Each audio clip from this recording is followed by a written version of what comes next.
So back in August I did a video on what I was sowing in August, and now I'm going to do the update video. I generally do that when everything has germinated, and I would say 95% of it has germinated now.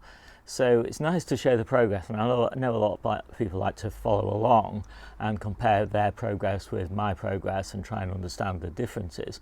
And it's nice sometimes as well for me when people have got much better results than I have, just to get a bit of rationale in the comments as to what they did differently. So let's take a look at the progress. So let's do a quick update on these seedlings. So we've got Tokyo Cross turnips here and Scarlet Globe. These are, just checking my dates, 6 days old, so they're doing quite nicely. Also 6 days old are these little miner's lettuce. These will need thinning out a little bit. But germination is really good on these. The seeds are so tiny though, it's hard to sow the correct number. These are going to be quite a long time though before they're ready to plant out, which is good because I don't have any space for them right now. And then we've got the lamb's lettuce. This is just starting to germinate, quite slow, but I'm fairly confident that it will come up okay because I've also got the same seeds there, just with a few spares, just in case I need them.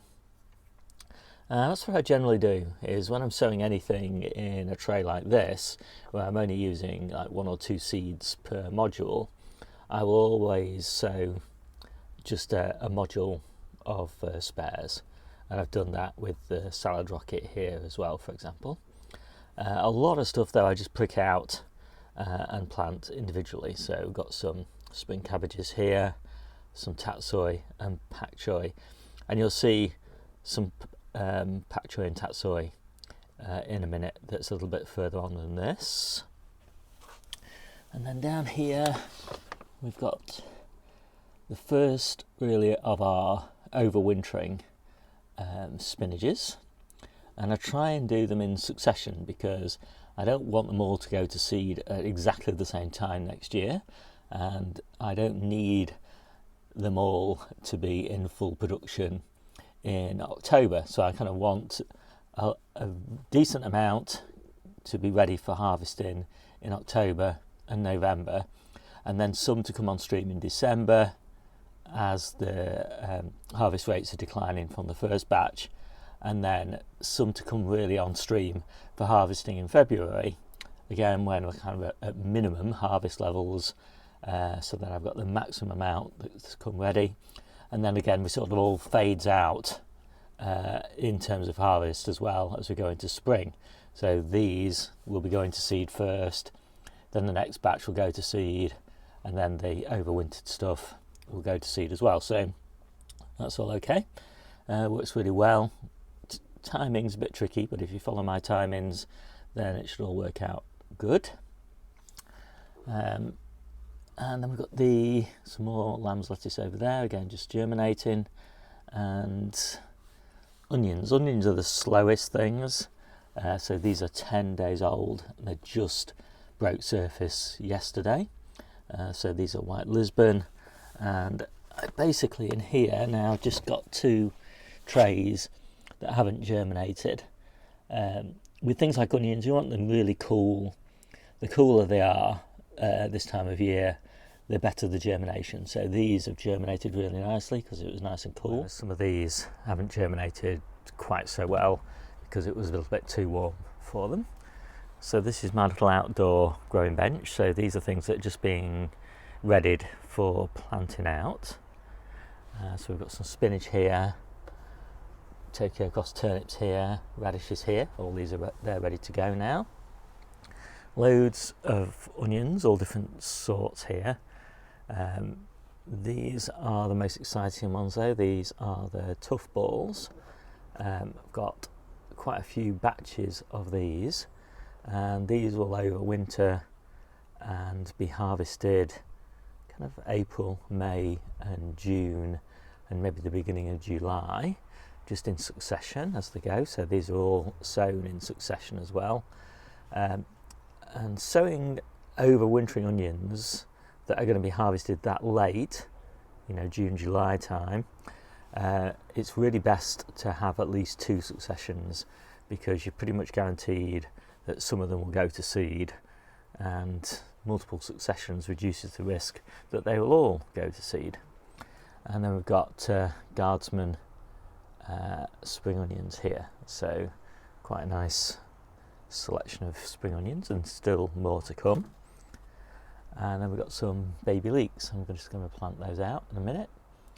And then maybe you saw these on the last video, because I still haven't planted them out.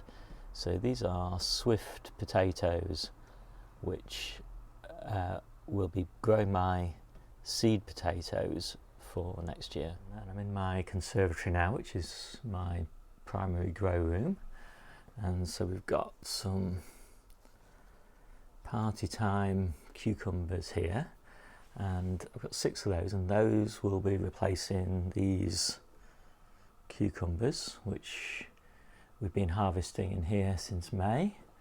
And this one's been really dramatically cut back recently, but new, springing back to life basically at all the points where I took off all the leaves, and it just keeps on giving. You can see there's loads of little cucumbers coming, and the plant goes all the way down here and all the way along here, and at the ends here we've got all the new cucumbers coming. But as I say, that the nice thing about this is not just cucumbers at the ends, but cucumbers all the way along. But you know, I like to have some things in reserve, so I've got another one of these troughs here. So these little plants will get planted into one of those troughs. So I'll just put 2 plants into each trough, and I'll put another trough up there as well. So I've got a few lettuce. Most of my lettuce actually just planted out, but these canasta, they're always a bit slower than the other varieties, so I've just left those 10. I'll plant those out later. And I have been tempted to try yet another late variety of tomatoes, so I'm hoping that those will give us a harvest in November time, but we'll have to see about that. And I've got some tatsoi and pak choi there, which I'm hoping to be planting out next week on Monday. And then also early next week I shall be planting out these brassicas, and as again there's quite a nice selection here, which you'll see on my sowing log if you want the details of the actual varieties. But I've kept these under grow lights just because there's a lot of pests out at the moment, lots of little tiny moths, and the eggs are so small you can't see them, and even the caterpillars are so tiny, very hard to find them, but they do a lot of damage. And obviously we've got some whitefly as well, so I've kept those inside. We don't have as much whitefly on the allotment, so that's where these are going. And the most interesting of these are these red Brussels sprouts. We love Brussels sprouts for leaves, and so I've got quite a few different varieties of Brussels sprouts growing right now, just little baby plants for this sort of prolific leaf harvest, which we really like. And there's some curly kales and some Tuscan kales and some red Russian kind of type of kales, kale-an, and there are just a few calabrese, and I'm not sure whether I'll reserve some polytunnel space to grow those on for a harvest in sort of January, February time. I'm not sure, but it's nice to have spares. And I've just got some stir-on onions, and they are just germinating. It's been really wet and cold out, so I've kept these in here. Now they've started germinating. The conservatory is a bit hot. Well, it's too hot to germinate onions, but it's fine once they've germinated and are growing on. So if you want any more details about anything that I just showed in this video, it's best to take a look at my August sowing log, and here you'll see all the different varieties that I've sowed and the progress, germination dates and things like that. when I'm expecting to harvest them, where I'm going to plant them, and some extra notes and things like that. So I think this is quite a useful view. Obviously, I'm using it all the time, so I think it's pretty useful. But I also have something that might be even more useful. So let's just take a look at that. So here we're looking at the reference section of my ebook. Links to that database view that you've just seen and the ebook you'll find in the description of this video. And so if you go to the reference information section and then just pick August from the list, then you'll find a kind of overview of all the main activities that I recommend you do in August. And then here's a little database view which shows all the harvest from August. And then this is everything that we sowed or are planning to sow in August. Here's what we actually planted in August. You can scroll through these, by the way, as well. So if you just click into them, you can scroll to see everything. And then we've got the videos from August from any year. So this is, I think, quite useful that you can look back over the 4 or 5 years that I've been making videos and see videos from previous Augusts, which allows you to sort of compare and contrast. But obviously I don't remake the same videos every year, so there's quite a nice back catalogue there.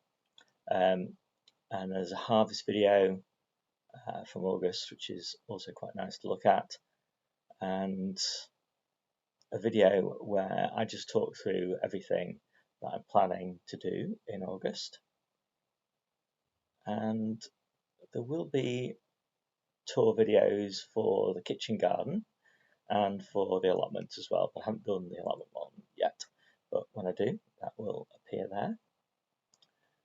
And we're back where we started. So that I think is quite a nice, useful kind of reference source, hence it's called reference information. And you'll see there that we've got sections for all the months of the year that we've currently had. And this section here obviously will be populated as we go through the year. And all this is part of my gardening book. And there's loads and loads of great information in here about winter gardening and gardening in general and self-sufficiency, and lots of individual growing guides that are relevant whether you're self-sufficient or not, and year-round growing guides as well, which I quite like. And one of the nice things about these is they kind of go through how you can approach getting different types of veg, fruit and veg, for as long a season as possible. So sometimes it's not totally possible, but in the case of peas, for example, you can't really have a good crop of peas all year round, but you can have the taste of peas all year round by picking the pea shoots, for example. So that's the approach that I take there. And yeah, make sure you scroll down to the end there. And just a note here is that you can, if you want, support me in the development of all of these videos and the ebook and the app that I was just showing you a little bit earlier, the database. And you can just go to Buy Me a Coffee and buy me a coffee. So this is a really exciting time of year for me because I'm doing lots of planting, and I really love planting. I don't really like sowing seeds very much, although I tolerate it because I have to do quite a lot of it. But yeah, I just love planting. It just feels like real good solid progress at this point. And of course I'm planting the food now that we're going to be eating for the next 6 months or so. So there's no more productive time really than your August and September sowings. And if you sow in summer, often you get in a harvest for just a few weeks or a month or something like that. But when you sow in late summer and autumn, you're getting this incredibly long harvest. It's such a relaxing time to garden as well, because there's so few weeds, there's so little watering, there's so much to harvest. The food tastes so great, especially after a few frosts, and things are just crisper. You know, in summer, quite a lot of things, they're just not at their best. Tomatoes and peppers and things like that, obviously they are, but you know, even things like onions, definitely salads, spinaches and all of those sorts of things, pak choy. There's so many things, including lots of the root veggies, radishes and turnips and things like that. They're just not that great. But in autumn, winter and spring, they're just fantastic. So there we go. My name's Steve. This is the Seaside Kitchen Garden and Allotment channel, and I'll see you soon.